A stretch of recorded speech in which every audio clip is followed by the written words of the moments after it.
o'clock. And we are going live. Let's get into Facebook.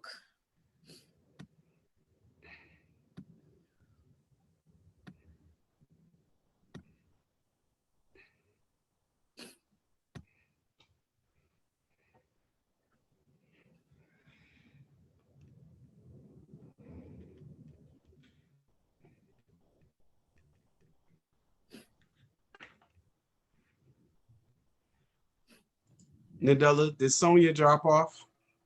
I'm not sure. I'm on Facebook, so I can't see right now.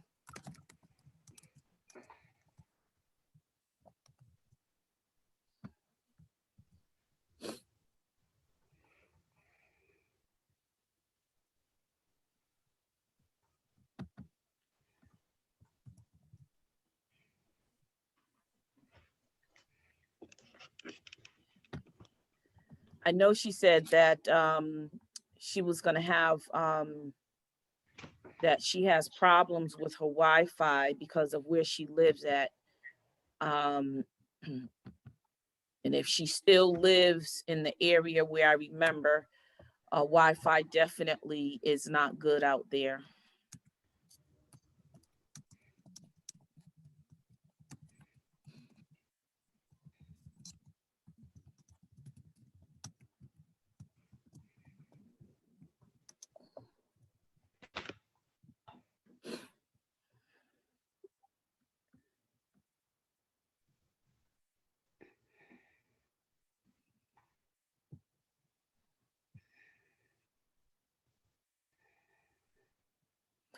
All right, so she says she can't do it because she's having issues with her phone. All right, so hopefully Erica will be joining shortly. All right, but we're gonna go live anyway. We are here, so we're gonna go live anyway. And hopefully Erica will be joining us.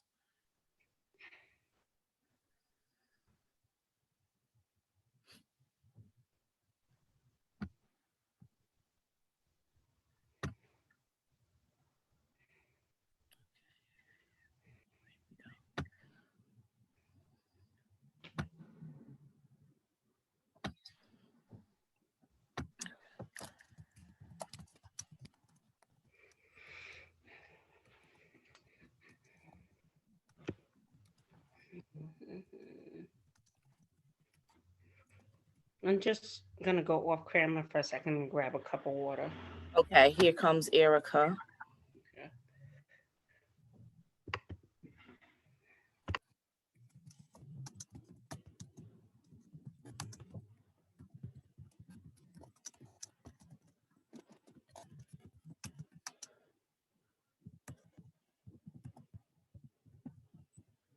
All right. And let me pin this. And pin this.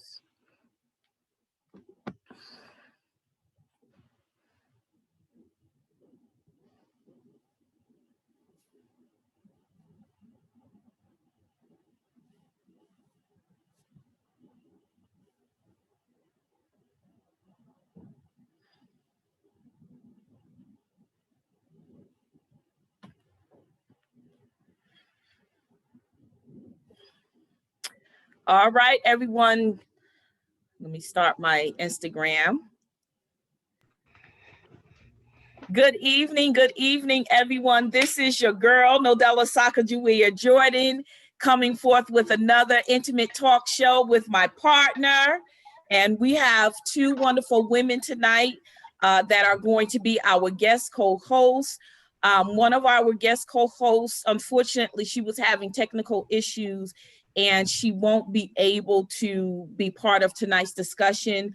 But we do also have another guest co-host who will be joining us as soon as she's able to take part in the discussion. So I'm going to ask everyone if you can quickly introduce yourselves, and we're going to just get right on into it. Anybody can go first. Okay, good evening, everyone. I'm really happy to be with you tonight. Thank you again, Nodella and Derek, for inviting me. I am Erica Urquhart. I'm from New Haven, Connecticut, and I'm happy to be here to talk about caregiving, this very vital and necessary part of all of our lives.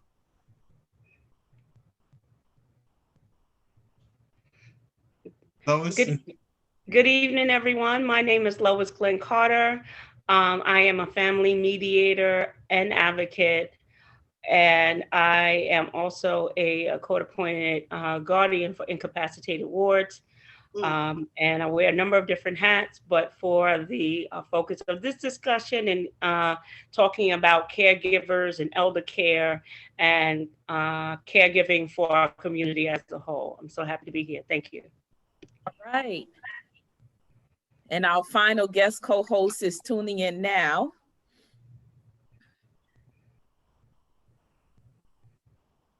And that is actually my daughter, Latoya Jordan.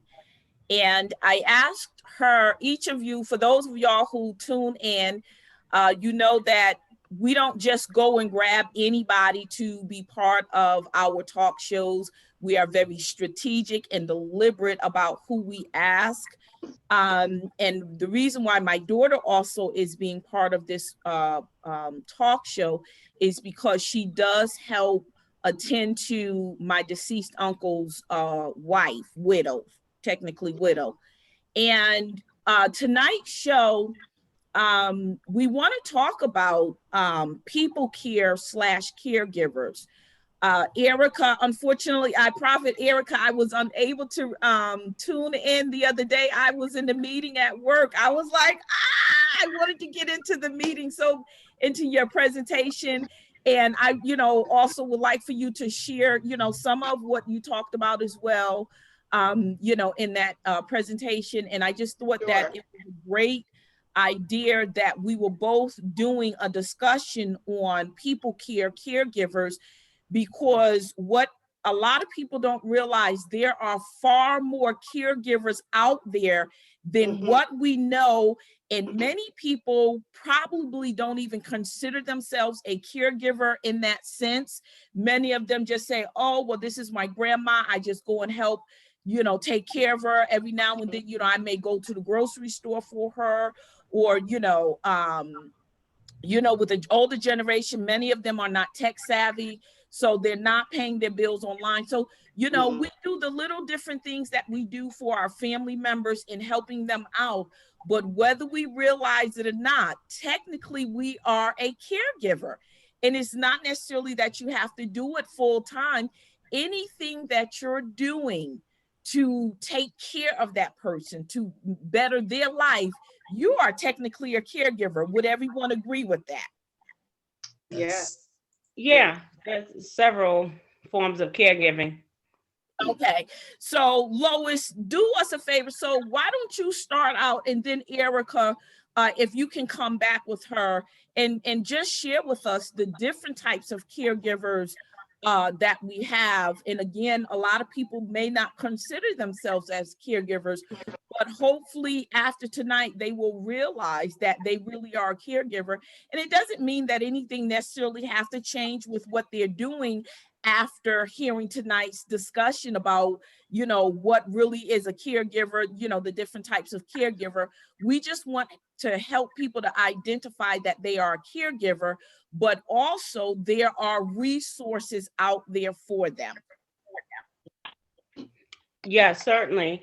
Um, I am the CEO of the Nationwide Black Family Mediation Services, and also a part of a group called the Army of Alternatives, in which we specifically host conversations to engage our community to help them to identify how they can assist their elders. Mm, And that from soup to nuts, when we look at our history, when we look at where we are now in our community, we have always been caregivers in one way, shape, or form. We never left our elders to be unattended or children to be without supervision and care. But somehow along the way, through history and through time, we've become really very selfish. Some of us in caring for our elders and caring for our children. And so some of us are in between raising our children and taking care of elderly. And that is a strain. And sometimes we think it's either or. And I first think about Harriet Tubman when I learned that she had a nursing home. Not only did she free slaves, but she then opened a nursing home to care for the elder. So there is never a specific time that we have to be given the title to care, especially as African American people. We are always in position to care for those in our households and outside of our households. But specifically for this conversation, now we know that family can continue to care for each other, and that's acceptable. You also have family that care for, or extended family that provides services, or just the compassion of stopping by every Tuesday and Thursday to check on their elders, take them to the doctor, take them to the dentist, take them shopping. And there are government funds, whether it be state or local, that compensates a family member that would do that. Or there are outside agencies under the umbrella of non-for-profit that hire people to come in and to provide those services. So that's just the first scope of what a type of caregiver is and the type of caring that needs to take place still with our families. So I'm just gonna park right there, allow Erica to contribute because I could go on. Well, I am so glad to have been included on this forum tonight with Lois, and I'm hoping afterwards that we can connect because I need you. I am a caregiver. Like many of us, as Lois was saying, our families, it's something that we just naturally do. So when you're picking up a loved one's child from daycare, or if you're taking care of them the week that they're school vacation, but mom has to work, you're not really thinking of it as I'm a caregiver. This is your cousin's child or your niece or nephew. Mommy has to work, so if you come stay with auntie. I'm finding, as Lois mentioned, that in my case, which is not unique, it's not unique, but it became my reality about 5 or 6 years ago, is I'm caring for a wide range of family members. So I have an 8-year-old nephew who lives with me in the home. So we have our age range in my home is from 8 years old to 77 years old. And so I have young child, then elderly. And I'm finding, as a family member caregiver, that there are so many aspects of caring for the aged, for the aging, for those, my nephew, when he was younger, had a speech issue, and so he was a special needs, and we had to really navigate that along with your regular day-to-day responsibilities. Tonight, for instance, my husband is in the hospital. He was taken to the emergency room last night. We are having a health, crisis that I believe God is bringing us through victoriously. But even tonight, I got here by the hair of my chinny chin chin. I was a few minutes late, and going to the hospital to bring things to him. The face or the landscape of caregiving is changing, because a year or a year and a half ago, when he was in the hospital, I would be there with him until beyond visiting hours, because I'm a spouse. They'll let you stay, pretty much as long as you want.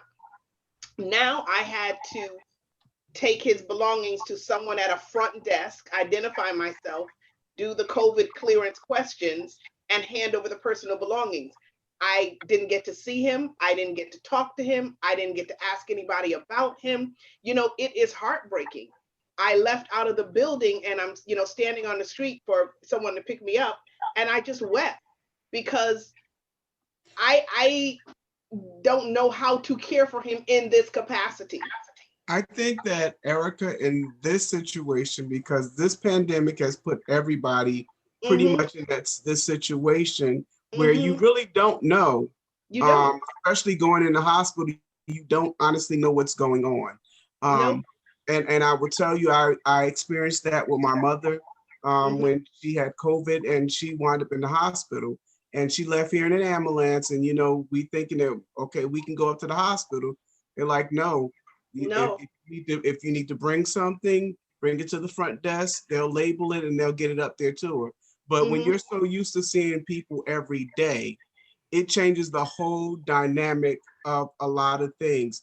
And that was one of the things I know that me and Lois had a good talk about is that we need to make sure that we have other things and other layers in place because believe it or not, even though you're thinking that your family member is getting the best care, the question is, are they really getting the best care? Because again, you don't see, you don't know what's Right. actually going on. Right. And for me, Absolutely. And if I can chime in, just follow through, these type of conversations, not just in on a social media platform, but the conversations have to come back, if you will, to the kitchen table, to the living room, to our family, so that as we are, if you will, everyone over 18, but more so us in our 40s and 50s, having conversations with our loved ones to select the healthcare agent or the person who's going to act as your power of attorney, yeah. so that it is crystal clear on the family side, at least, as to who is providing the information to the hospital, who the hospital is contacting with, because this COVID day is brand new to us. It's absolutely brand new. Like you said, we all up at the hospital. We're going to stay here. The spouse is going to stay. We may even get to start fussing and fighting in the hospital over the care of our loved one, which is what I'm used to seeing as well. But now the healthcare proxy forms, the power of attorney documentation, that conversation needs to be had before we get sick, before life happens, so that the progression of caregiving is done in a form now of clarity. And so when the doctors say that this is the condition or this is what we're considering, who is making that decision if our loved one is unable to make those decisions? And at least we know what they want. So the doctors are not telling us something that they haven't already discussed with us. And that it depends on which state you're in.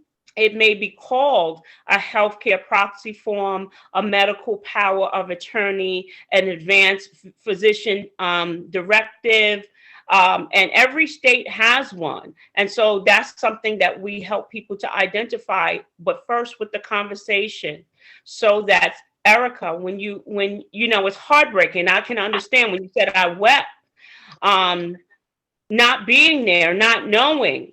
And there's been instances of where spouses have not been able to make decisions because that documentation is not in place. Yes. And then the hospital say, well, there was no advance directive, so we decided.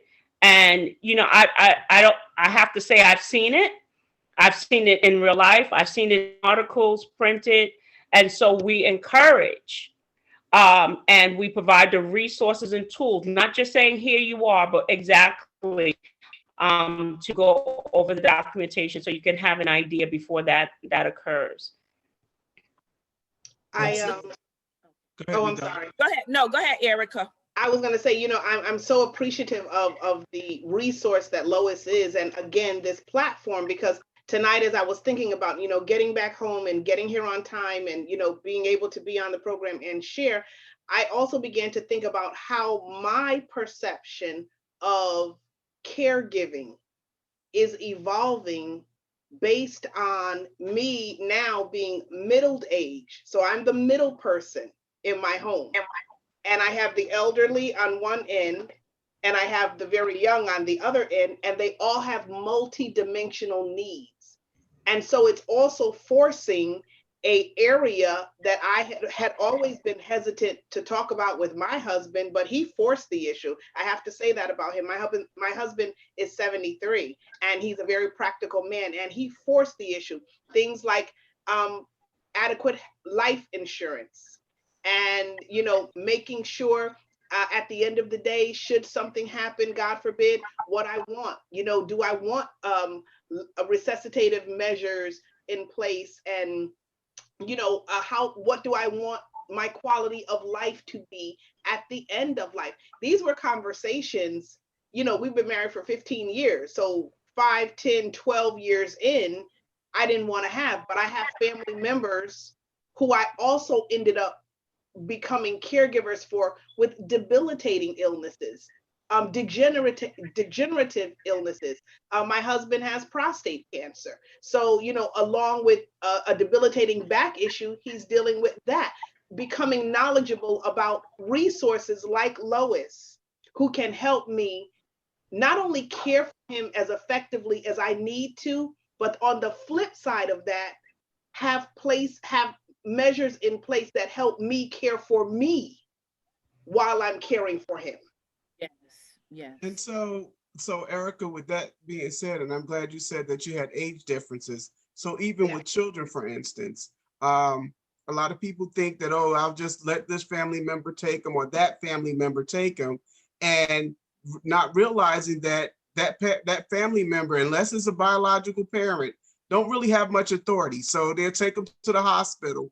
And pretty much if you don't have a power of attorney or something in writing, then you can't do anything. I know for us, me and my wife, when we were stationed in California and my in-laws came and my daughter came back to South Carolina with them, they had gotten stopped in Texas.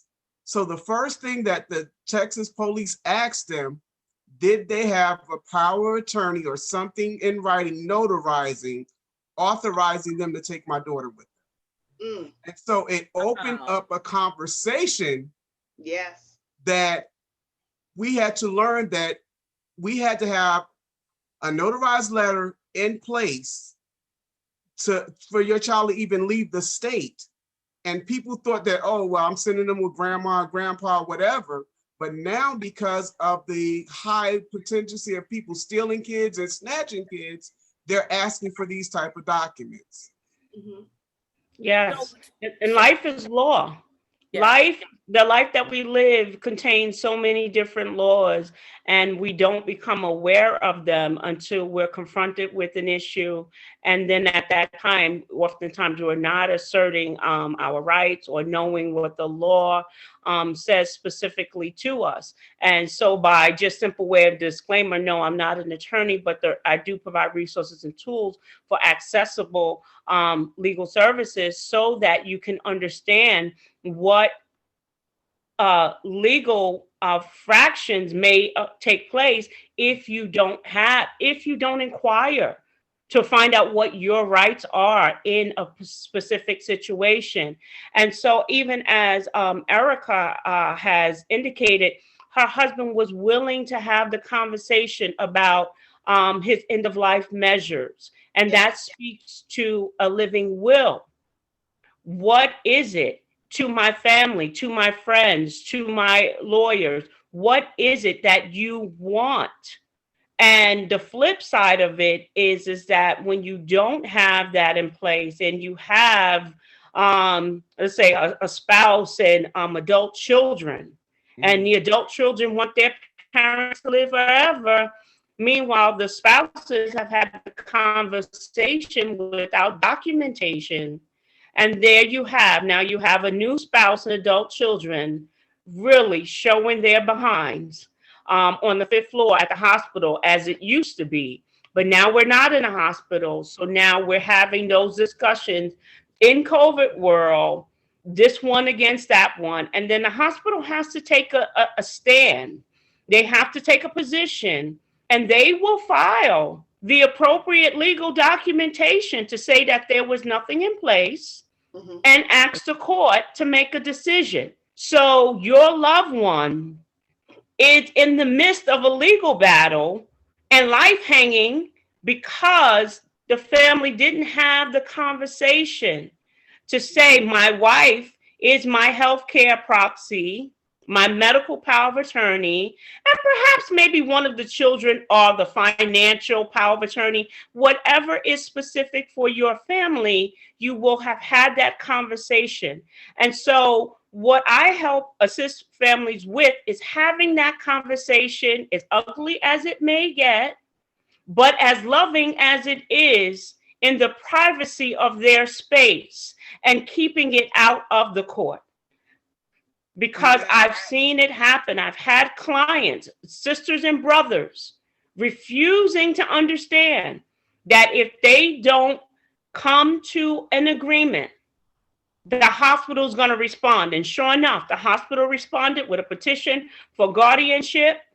And it's clear as day, they will indicate that the patient did not have a living will, medical advance directive. And these are documents we can easily have before the stroke, before the heart attack, before the deteriorating condition. And so that's why we look to change our narratives so that we don't have to be so overwhelmed and burdened and causing further despair within our families. So this is this is really a very healthy conversation on this Thursday to express that we've seen so much just through COVID. But before COVID, this was really happening.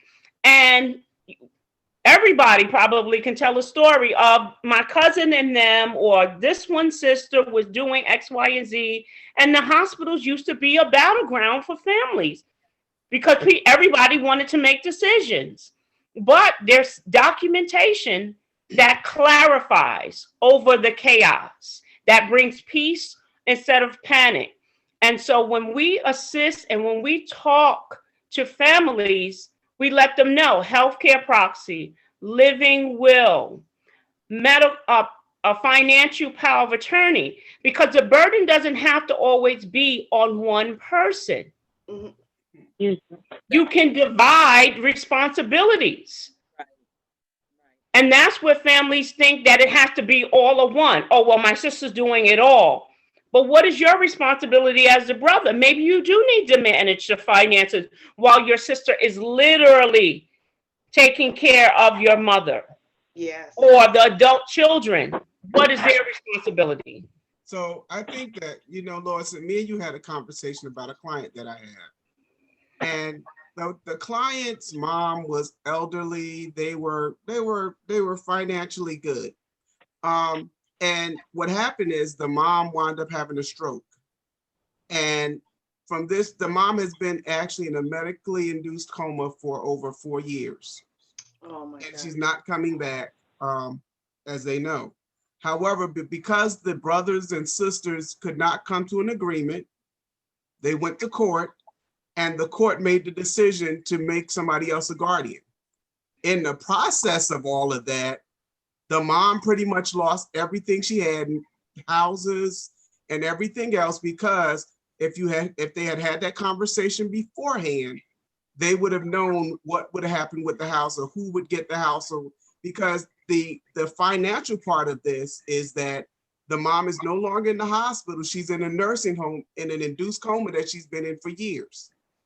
And the brothers and sisters cannot still come together to make an agreement on going back to court to get that guardianship paperwork or becoming the guardian for their mom. So every decision that's actually being made is being made by the guardian ad litem or the court.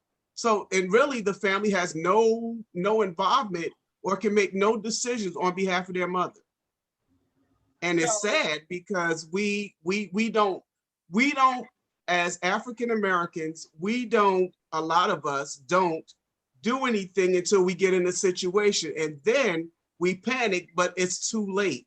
Because again, then you'll have somebody else who will come in and say, well, no, I want to be the guardian. No, I want to be the guardian. No, well, we both need to find out the information. And what we find out is that you go in front of the hospital or you in the room bickering, those people are going to kick you out. And then they're going to take illegal action to do whatever they need because you as a family can't come together.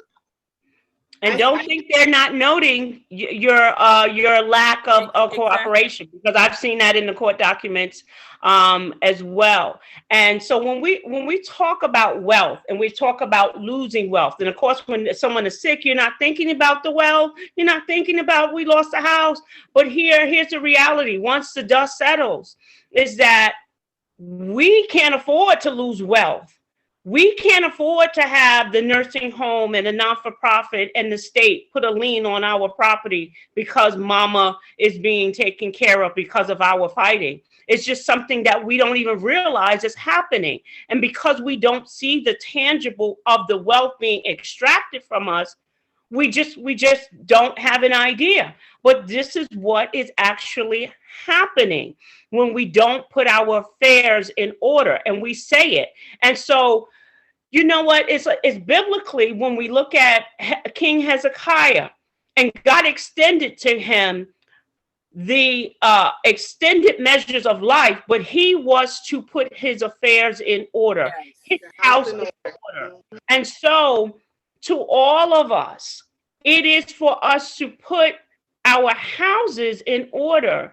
And because we don't realize or we don't know, and it's just not an everyday conversation, and it's an uncomfortable conversation, we just say, okay, well, whatever happens. But once you're gone, once you transition, you still have a remnant of life that someone has to try to manage. If not, it get lost to the state again in unclaimed funds and unclaimed property, or property that's already designed to be seized or recuperated for your time in a nursing home, or extended measures because you're keeping someone alive who, if you would have had the conversation, would have said, do not resuscitate me, no artificial nutrition.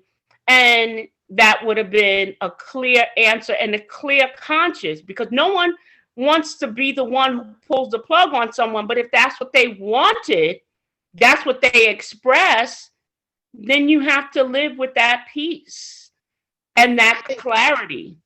I think that's one so of the important. things with the Black, within the Black community, for so many years, because that family did not have money to bury that loved one, they automatically went to the community, and the community automatically came to their aid.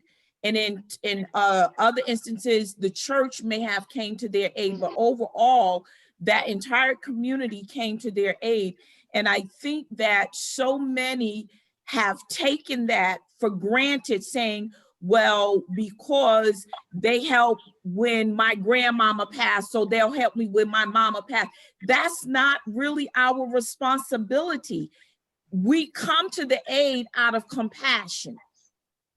But to make that subliminally an obligation, and even to siblings, even with my daughter, being up here, she can testify. So my uncle did not have any children. I really was his child. Me and my uncle, we have had a relationship since I was as early as I can remember. My uncle has always been part of my life. Him and I got along. My other siblings didn't care for him too much because they thought he was too strict and, whatever. It didn't bother me, He was mean. My uncle. Say what? He was mean. No, he wasn't. He yes, just had he his was. He was seasoned. Let's say that. Just had yeah, look at my face. He was mean. He just had his own personality like everybody does. But okay, him and I, we kind of knew that his health was going to start, because he had rheumatoid arthritis. And for those of y'all who don't really understand rheumatoid arthritis, it is a beast. Not to put down cancer, but rheumatoid, it actually ended up invading his entire body. He needed his rotator cuffs replaced. He had like 8 hip replacements. He had knee replacements. I mean, they wanted to do additional surgery. He says, I'm tired. I don't want no more surgery. So we began to have conversations unofficially, about making plans for him of, what things were to be done. And this was before he got married. After he got married, the wife came in, she wanted to take over. She was really trying to separate us. But, I told my uncle, I said, listen, you need to decide whether she's going to do this or I'm going to do it. I said, because I'm not going to fight with her, just like you were saying, Lois. So we sat and talked with her and explained to her, because she was a woman who was used to being taken care of. She really didn't understand how to take care of things the way that I did, because she had a husband who took care of her for years.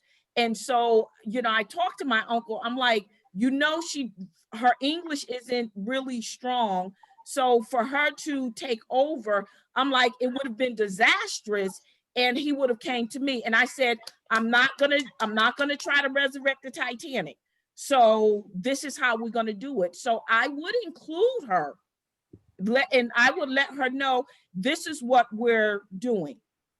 And so to fast forward, when his health really began to deteriorate, I had a conversation with my family. We did a conference call with the family of saying, listen, this is what we're going to do for him in terms of the burial. So I talked to him and I talked to his wife. I said, what kind of service do you want? I said, do you want a burial service? Do you want to be cremated?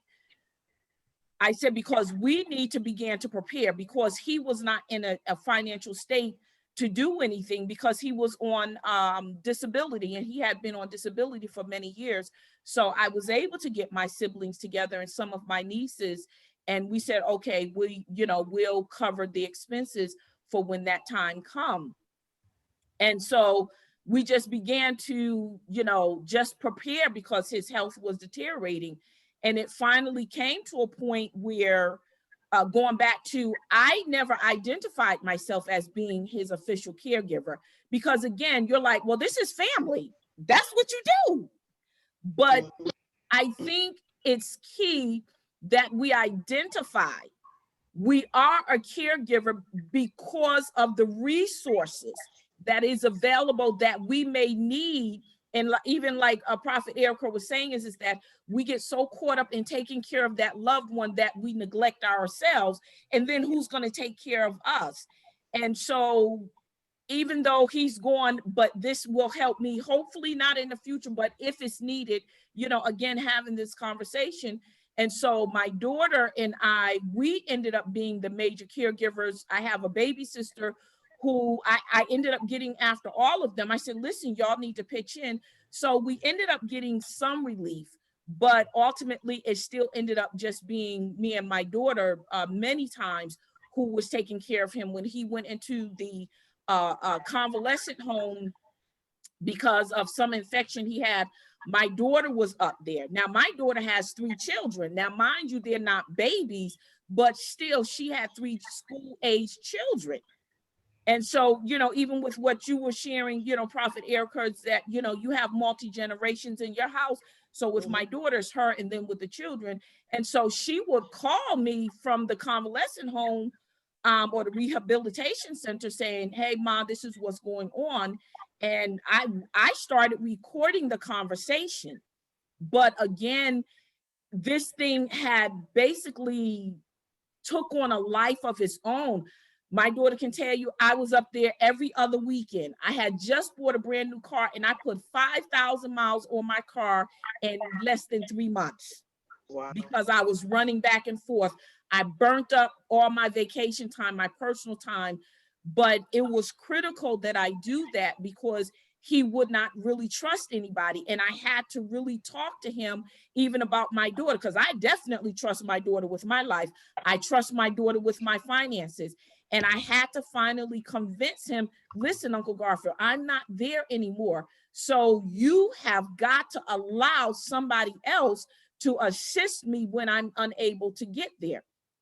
And so now we have his wife, we have his widow. And so we're still caregivers. My daughter and my baby sister, they go and do what they got to do, and I'm gonna let her share her part, but I handle the financial part. And sometimes it gets to be strenuous because she tends to spend more than what she should be spending.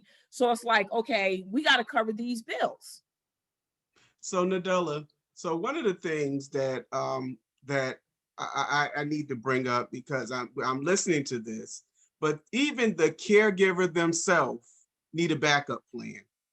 Or yes, Lord. Yes, yes. I think one of the yes, things, Lord. not just a backup plan, but also a medical power of attorney, because you never know. Now people may go in 2s or 3s, and you still have to make sure that those other children, young children or whatever, are provided for or taken care of. And I think people normally just look at, okay, I'm taking care of this person, but you never know. You may be that person getting sick, especially now COVID has definitely proved that even a caregiver can actually get sick. And the fact that the caregiver gets sick and no longer can take care of the person that they're taking care of. So what's the third string of what you're going to do? And so it becomes quite interesting in that my new thing is about family.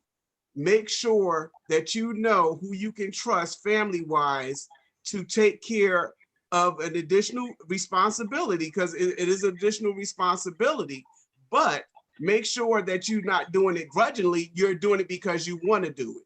And I'll say this, nursing homes are just that, nursing homes. And there are some people who enjoy their jobs, and to some people it's just a job. So even going into nursing homes, if a family member does not go to check on their relative pretty much regularly, these nursing homes don't really care. So they'll sit over there wet and everything else, because basically they're doing their job. But if you're going in there consistently and they're seeing you there, they're knowing that you're checking on them. They're making sure they're making sure no marks, no. Well, I actually, Latoya called me. Uncle Garfield was in the hospital, and they hadn't bathed him. They wasn't giving him his pain management meds. And listen, I was up there before my daughter could say boo. I rolled up on that nurse and I said, who's taking care of my uncle? She had this look. She was like, it's her. I said, yeah, I need to have a conversation with you. Trust me, when I finished rolling up on them, didn't have no more issues. And the key thing, Nadella, is it's good to come unannounced. Oh, absolutely. Because when you come unannounced, you see exactly what kind of care they're getting. You're seeing if these people are actually doing their jobs. Yeah. So, and I explained to the lady, I said, listen, I know my uncle is very finicky. I know he's very picky. And they had me to talk with a hospital social worker, and I explained to her because he was complaining about his food wasn't hot enough. And I shared with her, I said, listen, to make things easier for those who are attending to him, if he says heat his food up on 5 minutes, then heat his food up on 5 minutes. My uncle, I mean, the way he ate his food, we could never eat it at that temperature. But apparently the roof of his mouth and his tongue have been singed because he ate it for like that for so long, it doesn't burn him anymore. And so they was like, well, we didn't. I said, listen, I understand. I said, but let me just give you some pointers to make all y'all's lives easier. And so her and we sat down for an hour, and I broke everything down to her. She had my number. I said, if you have any other questions, make sure that you give me a call. And again, I said, I know my uncle could be difficult, but for me, it didn't matter to me because he was my uncle. And I learned to deal with it. And I, finally got to the point to where I said, listen, Uncle Garfield, I said, listen, this is what we're going to do. I said, now either we can do this or we not. So I finally, and like I said, I want to let my daughter talk as well. We really had to put our foot down with my uncle because he was trying to call the shots, but they weren't always the best decisions. But one thing that I did do, and I want our audience to understand, when you are the caregiver and you have to come in and really, if you will, take over. One thing I made sure with my uncle, I said, before I make any decision, I said, we will discuss it first. I said, we will discuss it first, and then we will come to an agreement, the best course of action, because he felt he was losing control over his life. And it broke my heart to hear him. And he started breaking down. He was like, I don't make any decisions. I said, so then this is what we're going to do. Before anything is said and done, and I said it in front of his wife, we are going to talk about it, and then we are going to decide what is the best course of action. So don't just come in power tripping. Yeah, I'm just going to do this and no. Please do not take that person's rights away to still have decisions over their life. Please don't do that. Please allow them to still have say so, even if it may not be the best decision, even if you don't agree with it. Take the time to explain to them. And I shared with my uncle, this is why this is not the best decision. And this is a better decision. It took me years to build that level of trust with my uncle to allow me to make the decisions that I make. And when I said to him, Uncle Garfield, I don't think that's a good decision, it took me years to build that level of trust as well. So don't think you're just going to roll up in there and you expect for them just to trust you because you're family. No, it does not work that way. Now, again, between me and my daughter, yes, my daughter, I do trust 1,000,000%. My daughter will make definitely now. She will definitely make the decisions that are in my best interest. So I have no issues for my daughter to make the decisions on my behalf. Financially, medically, because I know my daughter ain't trying to kill me. I know my daughter would rather have me than to see me go. But whatever decision she has to make, that's what she got to do. So I say what? I'm glad you're not going to be Miss Robbie. So go ahead, Toya. Just to share a little bit about, I guess you could say, my experience as a caregiver, because even as we're still talking about it, I still don't see myself as a caregiver. Dealing with my uncle during the time that he was his last few months here with us was very difficult, to say the least. Emotionally, it was draining. Physically, it was draining.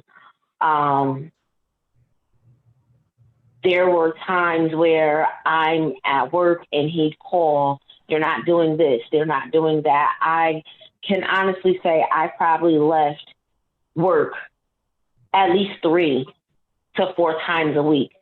As soon as he called and said they weren't doing X, Y, and Z. And went straight to wherever he was at. Who's in charge? This needs to be done, that needs to be done, X, Y, and Z. Now, like my mom said, I have 3 kids. And at the time, I was also working 2 jobs. So I would go to work at 7 o'clock in the morning, get off at 3:30, get my kids, get them home by 4 o'clock, be back out the door at 5 o'clock, get off at 10, 11 o'clock at night. There were times I'm getting off at 11 o'clock and he's calling me and I'm going straight to the nursing home. And it got to a point to where at the nursing home, whenever they saw me, they instantly straightened up because they knew I was not playing. I literally lived 5 minutes around the corner from the nursing home. And I had to tell them, listen, you will see my face every time he calls me, and it's not going to be nice if you're not doing what you're supposed to be doing. And so eventually they kind of got it. They got it together when they saw I was not playing. I guess you could say that Nodella battery kicked in over here. And they got it together.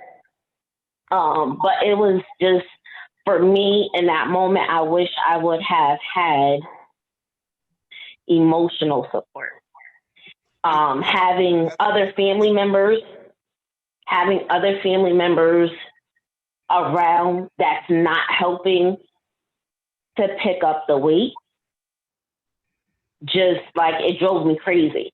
It drove me crazy, and I found myself starting to become short-tempered at work, with my kids, just in general. I just found myself being short-tempered, very snappy, and like a time bomb. I was very explosive, and any little thing would set me off, and I would just go off because I was holding on to so much of what I was feeling with dealing with his situation. And then there was a point where I had to say, okay, I have to be here because my mom is not here, but how do I balance and not allow my kids to feel like I'm putting him and work and everything else before them, because before it was work. So now it's work and him. And so that was a very hard struggle.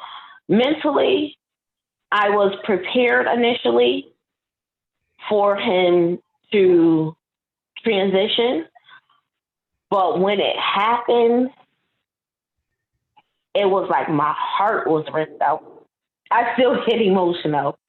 Because a lot of people don't know. The night before he passed away, I dreamt it.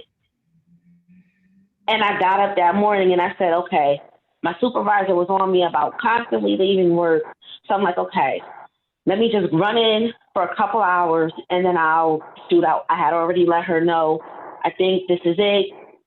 I'll be in, and then I have to head up to the hospital. But before I could get to the hospital, he was gone.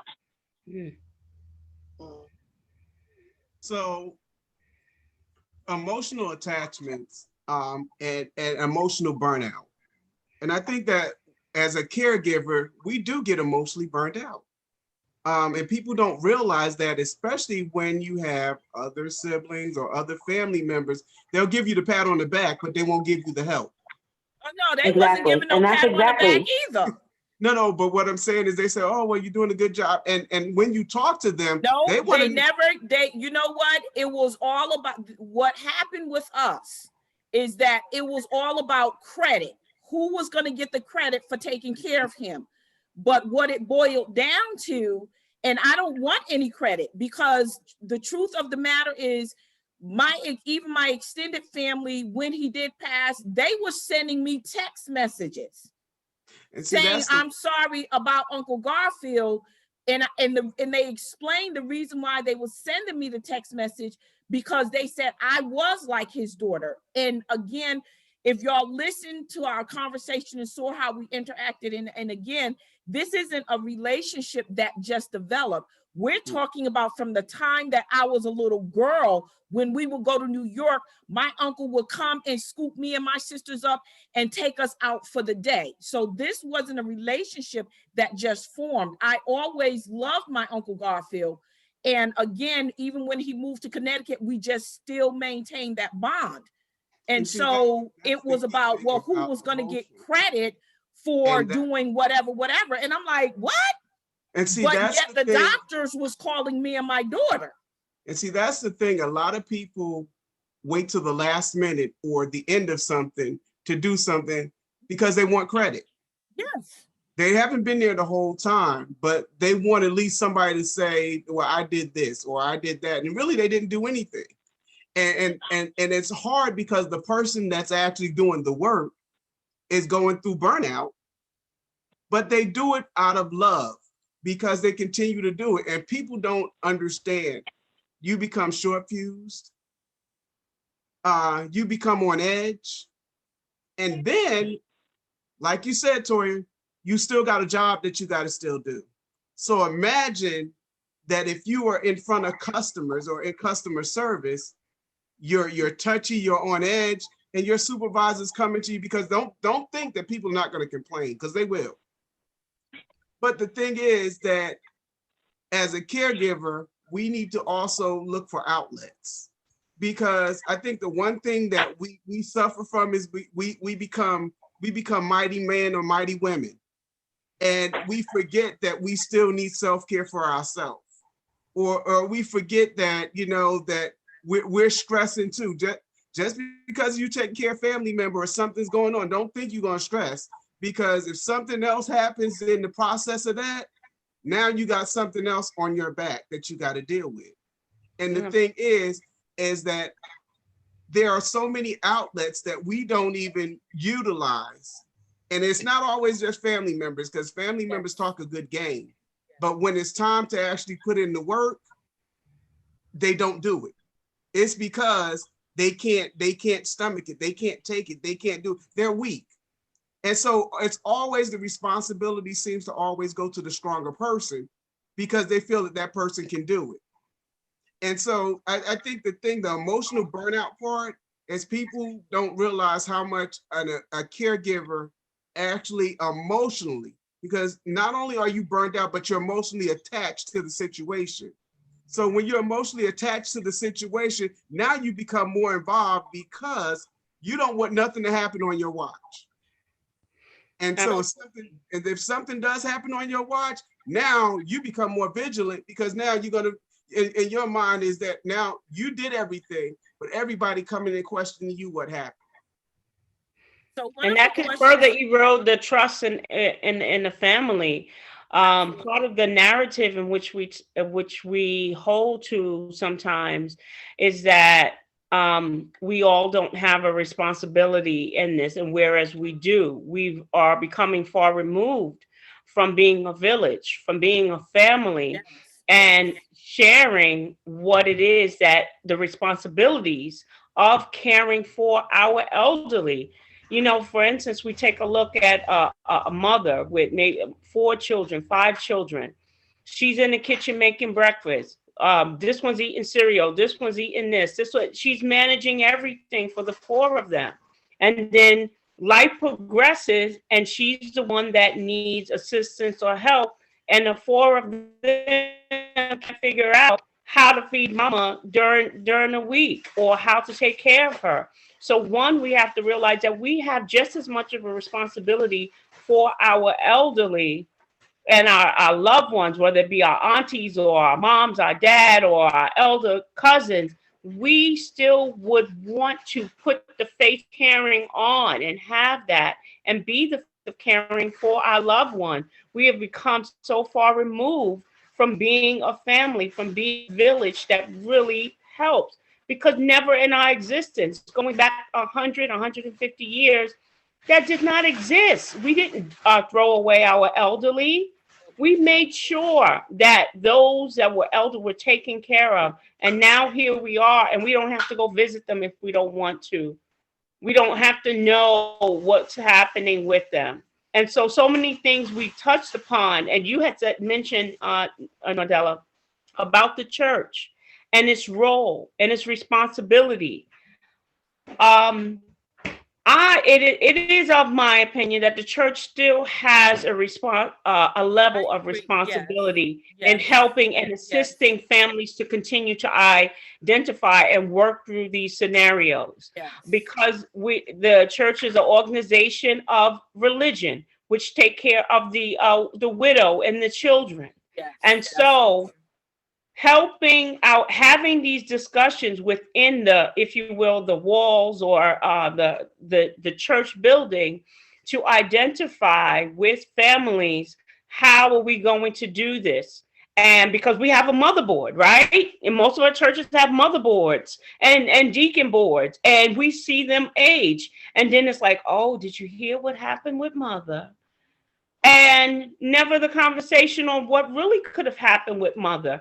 And I believe economically to this is that if we are to look at life insurance as a wealth building tool, not so much as a tool for burial, that cost can be shared because it's reciprocal. But we don't think like that. We don't talk like that. We'll put up a GoFundMe and expect people to pay $10,000 to bury our loved ones. Yes. And that's my issue with people, is that the only time they want to have any dealings with the church is when they don't have money to cover the burial expenses. Now, that's an issue that I do have. I'm fine with, like you said, the church does still have some responsibility, and Prophet Erica can also chime in on this. But my issue is that the only time we hear from these people is when they don't want to kick, and it's not even always that they don't have the money to pay. Some of these slicksters don't want to kick out that kind of money, so they come to the church and say, "Oh, can you help us because we don't have the money to bury our loved one," when all along they do have the money.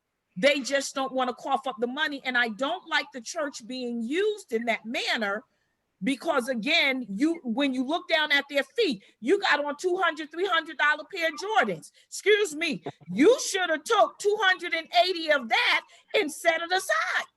But you know what, Nadella? I feel that the church has a responsibility in that as well. Number one, your church membership.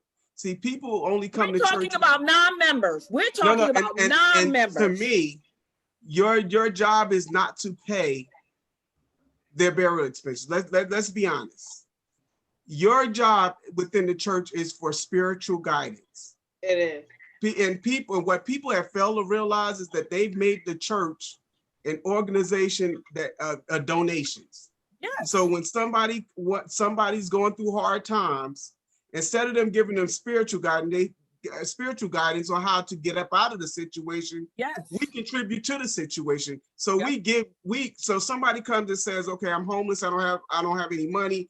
We at the church, we take up a collection for them. Yeah.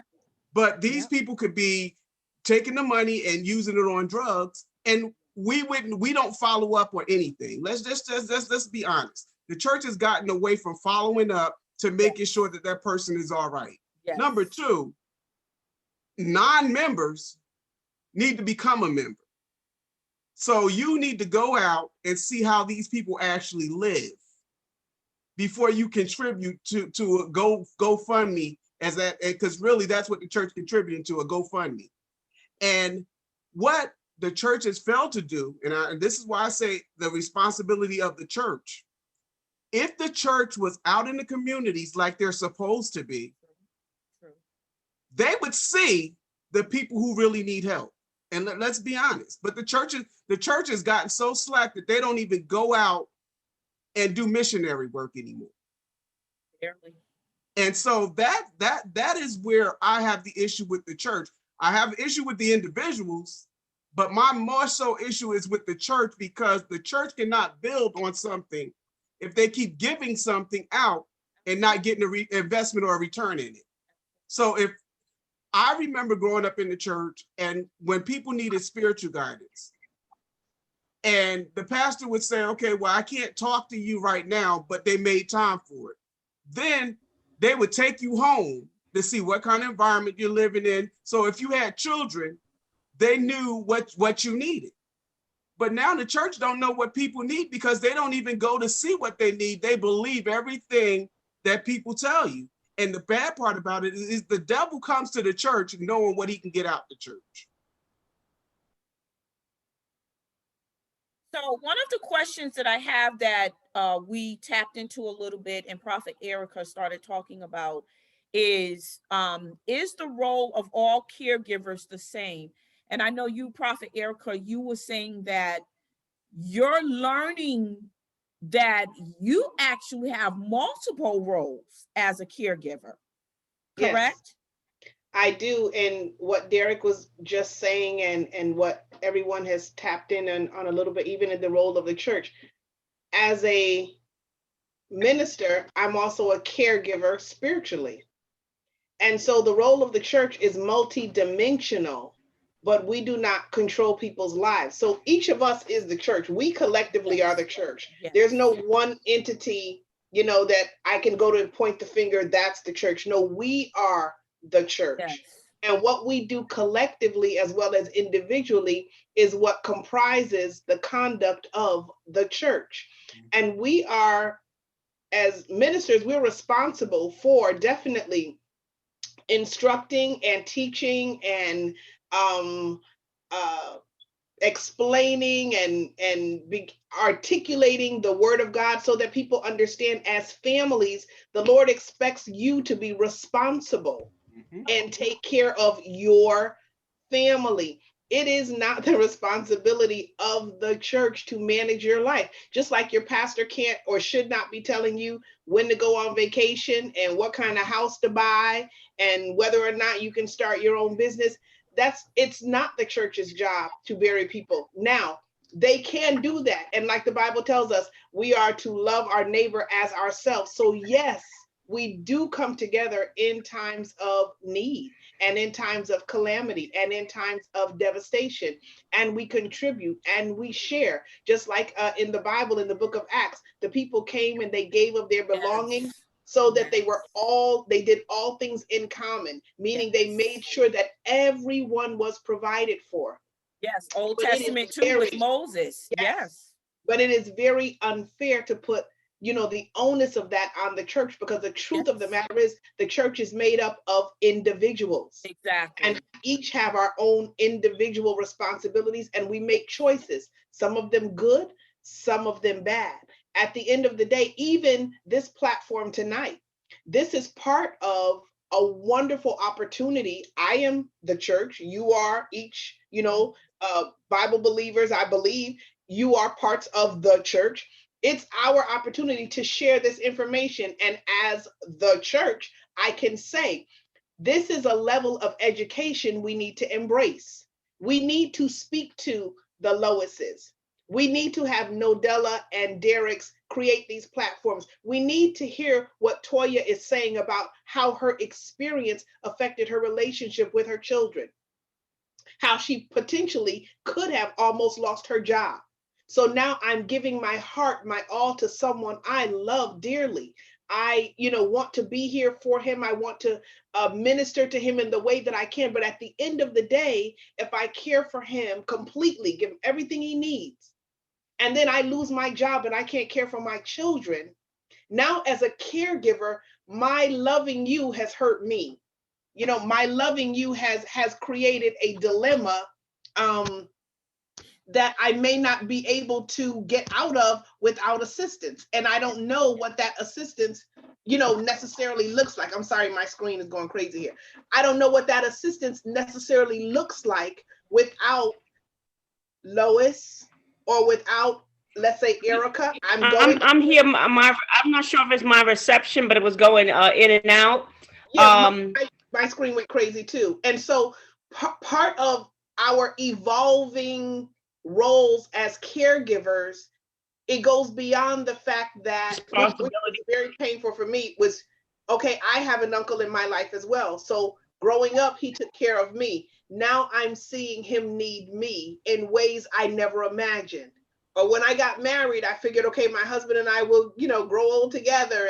And definitely I believe that we will. I mean, he's older than I am, but I never factored in illness or a debilitating illness or cancer. So now that shifts. I never factored in COVID.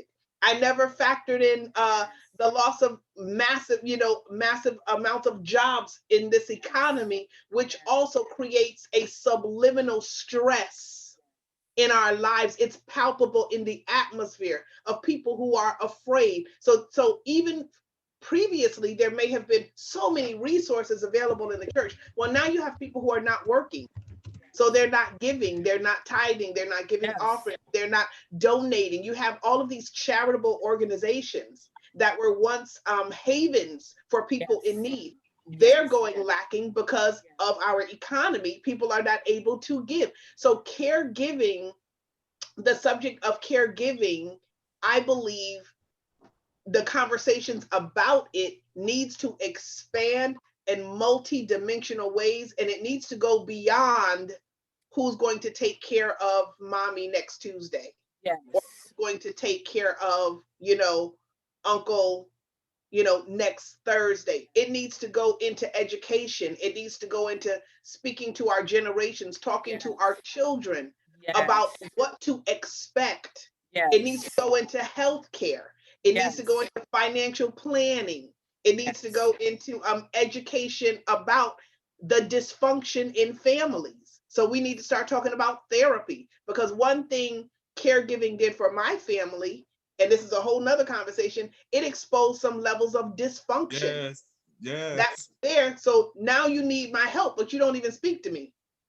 You know what I'm saying? So and that's, and not just my family, but it's universal. There's so Yes. this topic is just so widespread, and in Is yes. every level, the care that you give, it shifts, it evolves, it moves into something else, it morphs. So I don't know if that a accurate, And a so clear how are you adapting or transitioning? by doing what I'm doing tonight. The Lord really placed on my heart a while ago to start an outreach group. It's an outreach ministry, I would call it. It's called Comfort for Caregivers. And I just Okay. launched it. And honestly, I'm dealing with it by being open and honest. I'm dealing with it by dealing with my fears. I'm dealing with it by acknowledging those things that I'm ignorant about, that I need to be educated about, so that not only I can be a better caregiver to my family members, but I can also be a better caregiver for me, so that while I'm nurturing you, I can also preserve me. I'm dealing with it by asking questions, by making myself vulnerable in platforms like this and saying, this is what myself and my family are going through. And I never knew Lois existed. I never knew there were resources that I could discuss um, with someone about that would help me or point me in the right direction. So I'm dealing with it by taking the bull by the horns, and bringing this area of ignorance, I would say, just simply because I didn't know, I don't have the information, by bringing it down to eye level, and facing it. So Lois, so again, my question was, is the role of all caregivers the same? Do you help people to identify their role at that? So what service do you provide for caregivers along the lines of this question of, is the role of all caregivers the same? Do y'all also help caregivers identify what their role is at that time? Or do y'all even help caregivers identify that they are caregivers, even if they may be in denial? Well, one of the things, and I apologize because my Wi-Fi was going in and out, so I heard some, but not all. But I went out, come back in. The Nationwide Black Family Mediation Services is specifically for the Black family, because not only through what I've seen, what I've experienced, and what I've heard from families and the different dynamics in which they experience any disputes that they have. And so even as Sister Erica has said, is that when a family member now needs my help, but you haven't been talking to me since, how do we have a conversation today? Where do we put that for the sake of the other person's best interest? So the best interest of a child, the best interest of auntie, the best interest of mama, we got to put that argument that I haven't spoken to you in 5 years and 10 in place, so that we can discuss that. So then we bring it back also to the individual person. If every person, like Hezekiah, put their affairs in order, we can minimize the struggle and the burden that the caregiver has to now encompass and carry, because the conversation has been had beforehand. And yes, life does happen. Car accidents happen, unexpected events, and someone's hospitalized. Yeah, my Wi-Fi just went out on my tablet, so I guess it's rolling around. Yeah, it seemed like it is. Lois froze up.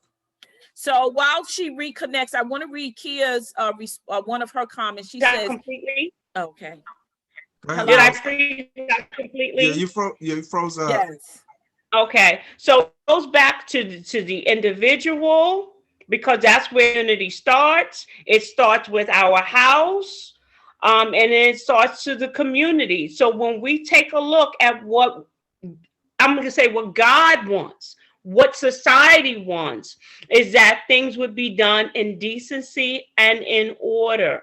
And it matters. So I'm going to go back to your daughter, who, as I heard, took care of your uncle and has 3 children. Is her affairs in order? Or does she have things in place for her to preserve her and her children? And so, as everything is well and fine, let's put in place what needs to be done, so that you just have peace and you have clarity instead of the confusion. As if, let's say, go into the hospital for just some minor surgery, and too much anesthesia is given and she's unconscious. Do we have to go into a panic? No. Mama is the person that's going to answer that, not my brothers, not my cousins, or what have you. So each of us are caregivers, but we have to look at what we need to do for ourselves and those that are within our circumference that God has allowed us for. So that's the type of services. I help with families with small issues, larger issues, but each person to be putting their affairs in order. And it covers array of services, because we don't leave anything out. And we want families to be whole. We need our families to be whole. We need our communities to be whole. And we need to take a look down the road and say, what type of ancestor do you want to be? What kind of caregiver do you want taking care of you? And you also have to respect the caregiver's decisions as well. Because I can decide, Novella, that you're going to be my financial representative this year. And then next year I can decide that it's Erica. And then you can't be mad at Erica because I chose Erica. And the legal paperwork allows for you to continue to make those decisions as you are able to. So I want to read a comment that Kia made. She says, yes, definitely with younger people being afflicted with typically elder people disease. You can plan for a 50-year marriage, not expecting disease to become a major issue. And I believe this is what many of us are dealing with, again, as you know, has been mentioned, COVID. Today, because I work remotely, and I was watching, happened to catch the news actually on my lunch break. And there's this young boy, 14 years old, who lives in Texas. His mother contracted COVID, and it has wreaked havoc in her body to where she's now on a ventilator because COVID had eaten up her lungs. She can no longer breathe on her own, but the ventilator they have her on is not sufficient. So there apparently is this specialized ventilator that will breathe for her to give her lungs time to heal. So we have a 14-year-old.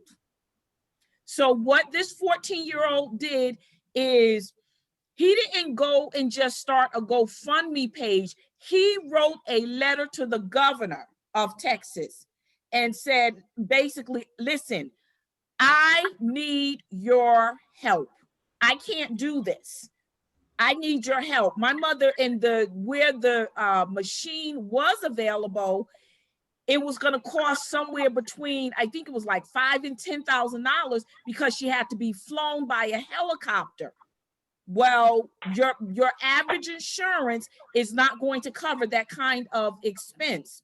So fortunately, people saw his story and the governor, and so ultimately his mother actually was being flown out today to get the treatment. However, you still have the 14-year-old who now no doubt has to stay with somebody to care for him, but yet I'm sure his mind is still on his mom on whether she's going to pull through this.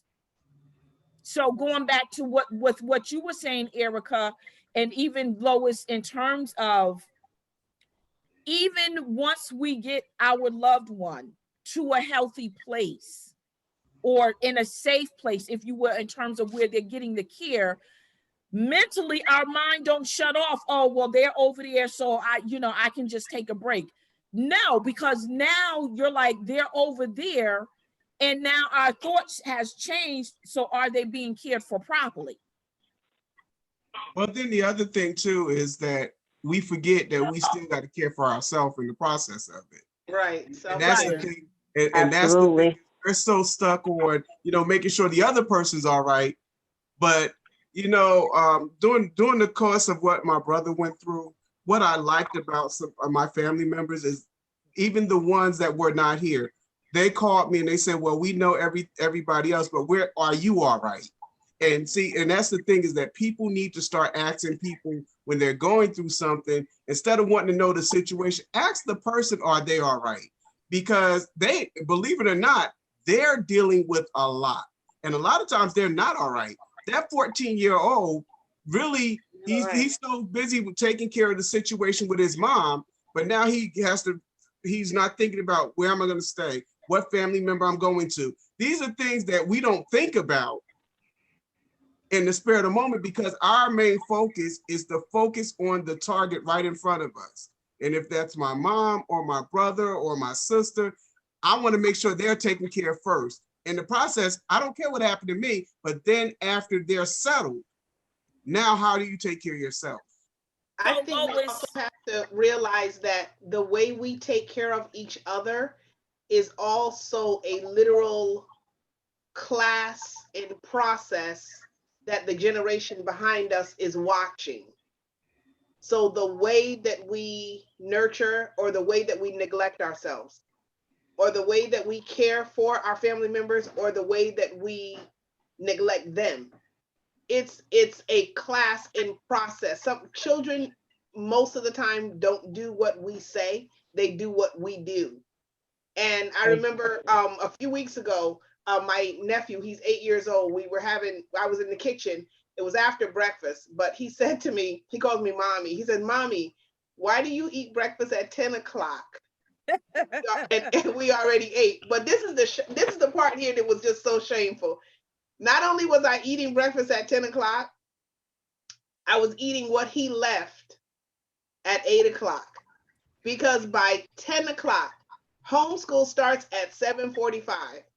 I've already gone through 2 classes, a break, done class work that has to be done before they resume, got my husband breakfast, my aunt, who was not well, breakfast, cleaned the breakfast dishes, and now I'm thinking about lunch. And I just happened to see his plate. I don't have time to make another breakfast. I fed everybody. Yes. So I'm just going to eat the leftovers. That is what I'm showing him, I think, of myself. But he's 8 years old and he made an adult observation. Mommy, you're not practicing good self-care. If breakfast is at 8 o'clock, sis, you need to be sitting down with us eating at 8 o'clock. And that just shook me. But Erica, I'm glad you said that, because what's been going through my mind, Nadella, is we need to fix our dysfunctions. We need to get back to that family table, sitting down, eating together, having these discussions. We can't have these discussions if we're not sitting down at the same table, because everybody's too busy and not paying attention that we could have had all this stuff resolved had we gone back to some of the old standards that the old people, because remember, when we were younger, your parents had a life insurance policy from you since you was a baby, and they just paid into it. Now we're too busy trying to figure out close to somebody's age, or they got health issues, about getting them life insurance. We should have done that when they were younger, so that if anything happened, we would be in a position that we would not have to go out and pretty much break our bank to take care of the business. So true. But and that's the thing, is that the older people taught a lot of good life lessons. They taught us about doing life insurance policies while you're young, before you get all these medical issues. Because once you get these medical issues, people really don't want to give you insurance, because they're scared that why would I give you insurance on and I know that you're not going to live past this amount of time. So to me, I'm giving you more than what you put in. So, I mean, That's true. That's true. That goes to the whole financial literacy that goes along with living and being a caregiver. And if many of the people that I come in contact with haven't even had a quote for life insurance, they've already told themselves they can't afford it. Yeah. And the discussion that is necessary still and is get the quote, see what it is, then bring that back to the family if you're not able to pay for that. Because now, if it is that the family is going to contribute to the life insurance, then maybe those are the persons that need to be the beneficiary of the life insurance. But we won't even have that type of a conversation in wealth building, in caregiving, and making sure there's a reciprocity to the action that we take within the family. It's something that can be done, but we've been conditioned out of living right. We've been conditioned out of dying right. We've been conditioned out of so many things that we have not had access to. But now that we're here, I feel like this panel and what I do on a regular with folks is almost like when we were emancipated. Yeah. And they didn't know it. Like, how did you not know you was emancipated? Because some wouldn't read, some couldn't read, some didn't believe it. And then after a while, when you were emancipated, you still wasn't leaving. So it's just a clarion call to us to be more, to live responsibly. You know, we got $500 phones, but no life insurance. Yeah. We have X amount of dollars in footwear and clothing. Yeah. And then we're coming back for a GoFundMe. Yeah. We have to do better. And these type of conversations and persons being in place to be able to help build wealth with this information. Yes. And put it in place. And there's ways that it can be done. It absolutely can be done, because it was asked last night in our conversation, what is the negative, nasty thought that comes to mind when someone says, put your affairs in order? And most people said, I don't have anything to leave anybody. How dare we say that? Yeah. How dare we think of ourselves not more valuable than we are? Why would we think that we've been in existence in this portion of the earth for 400 years and you won't even gather yourself and your belongings together to say that my life was valuable enough to pass on to someone else? Who taught us to not love ourselves that much? Who taught us not to take care of grandma? Who taught us not to take care of our aunties and our uncles? And we would believe that narrative as opposed to putting in place the love and care and kindness and paying attention to what America is doing and putting our documentation in place. So at the end of the day, as Derek and I found each other, we don't have to, our family members don't have to go searching years through old documents to try to find us. But when you're deliberate about yourself, when you're deliberate about why God has placed you here in the earth, you will create that legacy. You will create it and make sure that it stands in place, because this is what we can do for ourselves. Lois, I think part of what prohibits that is, oh, I'm sorry. No, I just wanted to ask Lois real quick. Can you type your information, Lois, or your website, or if you also want to include your email in the comments so I can pin it to the top of this talk show? Thank you. Okay, Prophet Erica. I was going to say what Lois was saying was just resonating within me so powerfully, because I believe part of what prohibits the manifestation of those things she was talking about was the reluctance of individuals to come to forums like this and understand that your life has value. And whether you're the person receiving the care or the caregiver, you know, there is a story that we have to tell to our generation. There is information that we don't need to leave the earth with it still in us. You know, there is an outpouring or an impartation that we need to do from generation to generation. Yes. I had a conversation with one of my younger cousins the other day. I asked her to meet me at the diner because I wanted to share with her some of the things that I'm going through as a wife. I told her one day you will marry, you will have children, you know, if that's the will of the Lord for your life.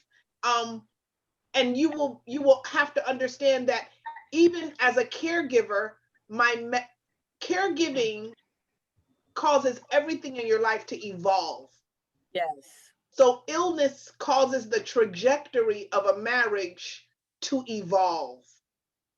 And so, whereas caregiving in the early years of my marriage was simply doing laundry and fixing a meal, and when you're going out to plow snow in the winter, you know, making sure your long johns are set out with your, you know, boots and all that kind of stuff, or having a hot meal prepared for you when you came back in, right? That was caregiving. Now, 15 years later, caregiving is understanding the interactions between medications, making appointments, making sure if I can't go with you, I'm providing you with a list of questions I want this doctor to answer. Making sure we have life insurance, making sure things that would normally have fallen under, okay, this is what Tom does. Now I got to look at this paperwork. Now, if he's ill, like tonight he's in the hospital, okay, so I will have to set the trash out. You know what I mean? All of these things shift your reality. And so be aware that life is going to come at you in ways that you never expected. I had that conversation with her so that you're not blindsided by life. And so now that, you know, my uncle, he's been deceased now a little over 2 years. He now has a widow who don't really know much about nothing. And so here, me and my daughter and my baby sister find ourselves in that, if you will, peculiar caregiver state again. And so I told my daughter and I told my baby sister, I said, listen, y'all need to find out who her kids are. You need to get their phone numbers, get some kind of contact. I said, because it is not our responsibility to lay her to rest. And I don't mean to sound mean.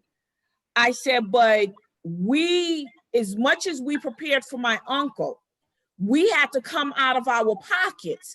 Everybody still have a family to attend to. So people had to pool money that was allocated for their household to take care of him. And I said, we are not going to do this a second time. And so I said, we need to find out where her children are. We need to find out who her family members are. I said, and we need to get some things in place, because I said, if she goes into the hospital, she's incapacitated. Who gets to make a decision on her behalf? Because nothing, let alone, Lois, that nothing is legally written, nothing is established, even verbally. So really, what is going to happen? In actuality, what's going to happen is the state is going to take over because nothing is established. I heard what Derek said. Derek said, well, legally she's not a family member, but in our hearts, because I know we're moving forward in the momentum that she is the uncle's widow. And so the questions that you're asking, Nordella, are absolutely what we would be asking, what we would be seeking to put in place. So right now, and as early as tomorrow, that the medical power of attorney, just for the sake of if life happened, you may fit the bill to be that person, to put that documentation in place. Or your daughter, until you all, find the information that's necessary. I have a checklist. I want to read it so that people can understand that when they're dealing with elderly, you want to ask them about their phone usage, who's calling them, try to avoid scams, who has a second set of keys for the apartment. a fire and water safe of where the important documents should go, a password book, an address and phone book so that you could identify loved ones, beneficiaries on account or adding a joint person to the account. Walk around with the emergency index card in your purse or in your wallet. Financial power of attorney, life insurance, healthcare proxy, living will, a trust, a family law firm, full identity coverage. So there's a lot that we go over this, and today is Thursday. So I would like to invite individuals on Friday at 2 p.m. Eastern Standard Time. We had this same identical conversation on a private Zoom, not necessarily. Hello? Okay, Can you Toya, guys I hear know me? you.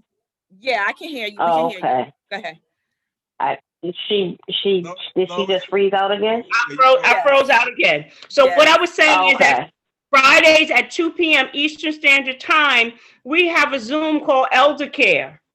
And we go over in depth the checklists and putting those resources and tools in place so that we can assist our community and have these healthy conversations before the accident, before. And so like you're saying, Nodella, you're saying exactly what we would say. We have an elder in the family. What's next? Where's her children? Where's her loved ones? Where are these people? And in the meantime, you're the agent.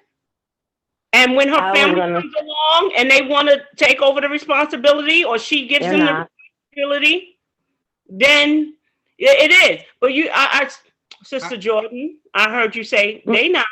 No, but they're not, because honestly, you have to make them responsible. You have to honestly. But how can you bring them in, someone who has not participated, has been present? I mean, the knowledge that my mom has of her medical history and background, and even to a certain degree, sometimes I have to intervene and have these conversations with, her doctors for her. They don't know. That's where the family mediator comes in. That's where the crazy part comes at, because Toya, let me tell you something. You got to make them responsible. And when I tell you that, I'm telling you by law, you have to make them responsible.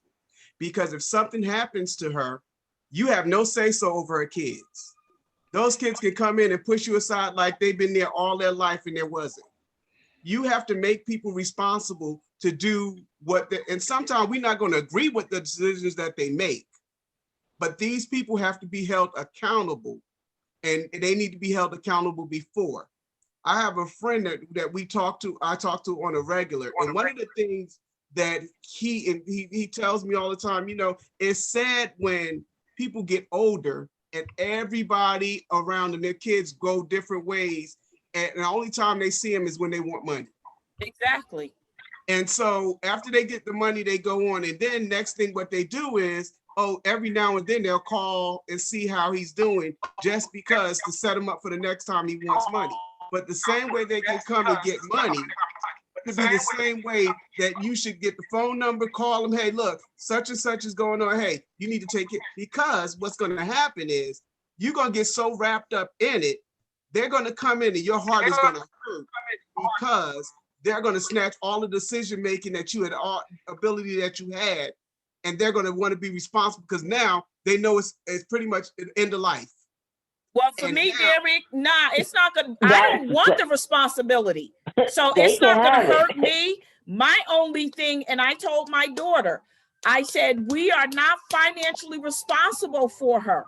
And see, this is what my mindset is that God forbid if she passes tomorrow, her family, her kids is going to be looking for us to pay for her funeral. Mm-hmm. I'm not getting stuck with that tab. So I wish they would step in and do what they need to do for their mother. She's not even biologically related to us. And her relationship with the rest of the family, honestly, is strained. So they're not going to be so ready as even as Latoya is talking about her children, but even some of our family members, because the relationship is strained, that they're not even going to want to have anything to do with it. I don't want to have anything to do with putting her away because she's not my relative. And even with what you're saying is that they come in and their decisions is totally opposite from mine. So this is why they need to get involved now. Exactly. And I'm gonna give you a scenario of something that happened. So me and my cousin had a conversation a couple of months ago, and we were talking about life insurance policies and the fact that your parent, for instance, after the child is deceased, but the child is married, and my cousin mother-in-law decided that she was going to pay for her husband's funeral. And most parents do that. However, the mother-in-law went and sued the wife. And this is why I'm telling people about separations and divorce. Get your stuff in writing. Because the mother-in-law went and sued the wife who hadn't been with the husband in years and won in court because the court said that as the wife, it was her responsibility to take care of his funeral arrangements. And the wife had to pay all of that money back that the mother-in-law invested in that funeral. So what people have to really understand, get your fears in order, because if you separate it, get your stuff in writing, because and know where your money, your burial, all that, because at any time, that wife or that spouse can come in and take over everything, or they'll allow somebody else to do it as a cheaper way of doing things, and then turn around and come back and sue you as the spouse so they can get their money back.